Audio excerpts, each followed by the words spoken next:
Greater Hyderabad వ్యాప్తంగా వన మహోత్సవ కార్యక్రమాన్ని లక్ష్యాన్ని జీహెచ్ఎంసీ చేరుకుంది. రాష్ట్ర ప్రభుత్వం ఇచ్చిన టార్గెట్ ని అవలేలుగా దాటేసింది జీహెచ్ఎంసీ. షేర్లింగపల్లి, కోగట్పల్లి జోన్లలో అత్యధిక మొక్కలు నాటారు. మొక్కల్ని ఎంత ప్రతిష్టాత్మకంగా నాటామో అదే స్థాయిలో వాటి పరిరక్షణ కూడా తీసుకుంటున్నామన్నారు అధికారులు.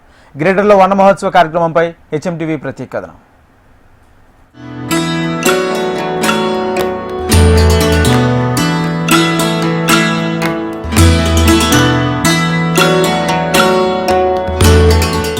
రాష్ట్ర ప్రభుత్వం ఎంతో ప్రతిష్టాత్మకంగా ప్రారంభించిన వన మహోత్సవం కార్యక్రమం గ్రేటర్ హైదరాబాద్ లో లక్ష్యాన్ని చేరుకుంది.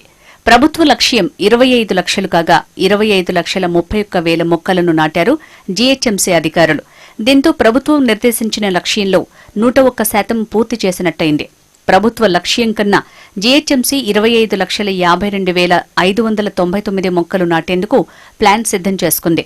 ఈ ఏటా వర్షాకాలం ప్రారంభంలో ఆశించినంత మేర వర్షాలు కురవకపోవడంతో కాస్త ఆలస్యంగా ప్రారంభమైన వన మహోత్సవం ఆ తర్వాత గ్రేటర్ వ్యాప్తంగా వర్షాలు సమృద్దిగా కురవడంతో అధికారులు మొక్కలు నాటే కార్యక్రమాన్ని ఉధృతం చేశారు.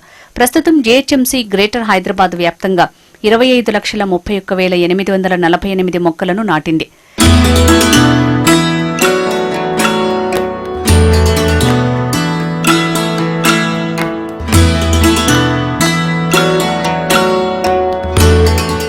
ప్రజలు, అధికారులు, ప్రజాప్రతినిధులందరినీ ఈ కార్యక్రమంలో భాగస్వామ్యం చేశారు. జీహెచ్ఎంసీ కమిషనర్ కర్ణన్ ఎప్పటికప్పుడు మొక్కలు నాటే కార్యక్రమాన్ని సమీక్షిస్తూ వన మహోత్సవ లక్ష్యం వేగంగా పూర్తయ్యేలా క్షేత్రస్థాయి అధికారులు, సిబ్బందికి దిశానిర్దేశం చేశారు. జీహెచ్ఎంసీ మొత్తం లక్ష్యం 25,52,599లో 25,31,000 మొక్కలు నాటి 99% లక్ష్యం పూర్తి చేసింది.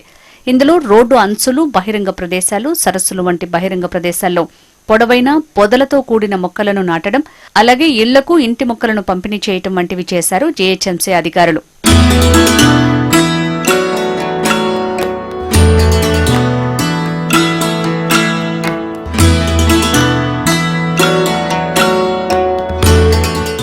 వన మహోత్సవం కార్యక్రమంలో భాగంగా ఎల్బీనగర్ జోన్లో 4,53,095 లక్ష్యం కాగా ఇప్పటివరకు 4,53,152 మొక్కలను నాటారు. చార్మినార్ జోన్లో 3,24,604 మొక్కలను నాటారు. ఖైరతాబాద్ జోన్లో 2,50,000 మొక్కలను నాటాలనే లక్ష్యం పెట్టుకోగా 2,58,732 మొక్కలను నాటారు. షేర్లింగంపల్లి జోన్లో 6 లక్షల మొక్కలను పంపిణీ చేశారు. కూకట్పల్లి జోన్లో 6,25,000 మొక్కలను నాటారు. సికింద్రాబాద్ జోన్లో 2,70,360 మొక్కలను నాటారు అధికారులు. నగరంలో పచ్చదనం పెంపుతో ప్రజలకు ఆహ్లాదకరమైన వాతావరణంతో పాటు వాయు నాణ్యత పెరుగుతుందని అధికారులు చెబుతున్నారు. మరి నాటిన మొక్కల పరిరక్షణలో జీహెచ్ఎంసీ అధికారులు ఎలాంటి జాగ్రత్తలు తీసుకుంటారో చూడాలి.